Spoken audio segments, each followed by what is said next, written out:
Les banlieues s'abstiennent et notre réservoir de Massivement. voix, il est dans transformer l'abstention en vote massif des banlieues pour qu'on gagne des millions de voix. C'est ça le pari de Mélenchon. Mélenchon sait qu'il a perdu la France périphérique, elle ne reviendra pas à lui, il se concentre sur les banlieues et s'il ne veut pas trahir les banlieues, s'il veut garder l'électorat de banlieue, il ne doit pas condamner le Hamas. C'est ça le pari de Mélenchon.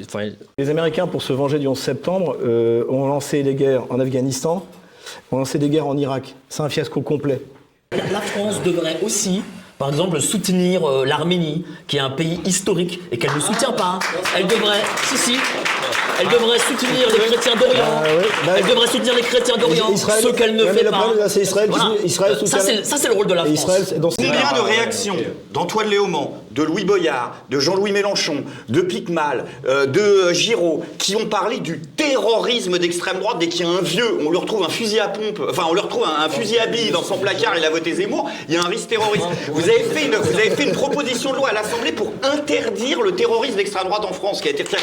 Je voudrais qu'on m'explique comment, juste, je veux bien que vous vouliez pas rentrer dans un narratif politique, mais si poignarder un mannequin en mousse sur Twitter, c'est du terrorisme, et que égorger des centaines de femmes et d'enfants, c'est pas du terrorisme, là j'ai du mal à comprendre. Si vous l'aviez pas employé ailleurs, j'aurais pu comprendre votre truc, le terrorisme c'est un truc très sérieux. Mais là, il y a des youtubeurs qui ils font de la boxe, c'est du terrorisme. Moi, je ne comprends pas l'analogie déjà. Et pourquoi du coup vous l'employez ? Ce qui s'est passé avec Mélenchon, il y a des gens qui ont été condamnés, oui, en cour d'assises, pour des choses extrêmement graves. Je veux dire, planifier un acte d'assassinat ciblé, c'est pas quelque chose, je pense que ça devrait indigner tout le monde. Ça a été planifié par un ancien gendarme. Ils sont venus chez lui, il avait des armes de guerre. Le Hamas, ils ont rien planifié. Mais non, faut pas les mépriser non plus. Ils sont des Je suis sincèrement pro-russe. Je suis sincèrement pro-français. Et moi, vous m'avez l'air sincère. Alors peut-être que vous vous trompez, mais en tout cas, vous m'avez l'air sincère. Et pourquoi est-ce que Mélenchon ne serait pas sincère dans Écoutez, il est dans une politique d'une partie de la gauche française qui était pour la décolonisation, pour les guerres coloniales.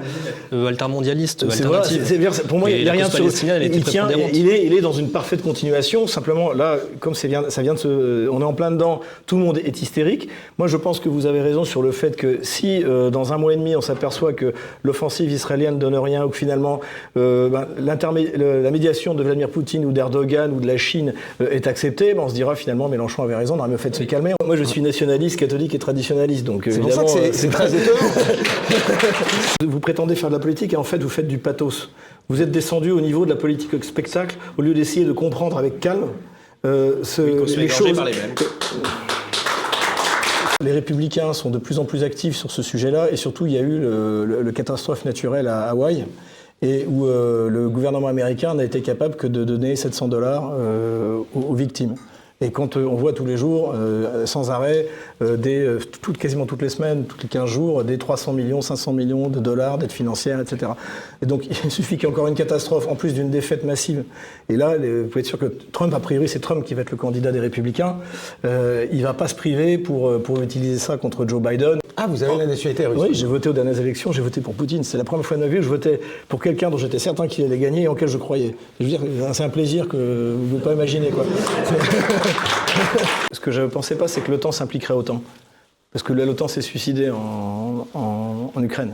Ils vont se prendre une énorme raclée. Ils sont à bout de munitions. Leur complexe militaro-industriel est incapable de suivre C'est une alliance, il y a 28 personnes. Ils sont 28 membres. Ils sont incapables de vaincre, tous réunis, un seul pays. C'était dans le New York Times. La Russie produit seule plus de munitions que tout l'OTAN réuni.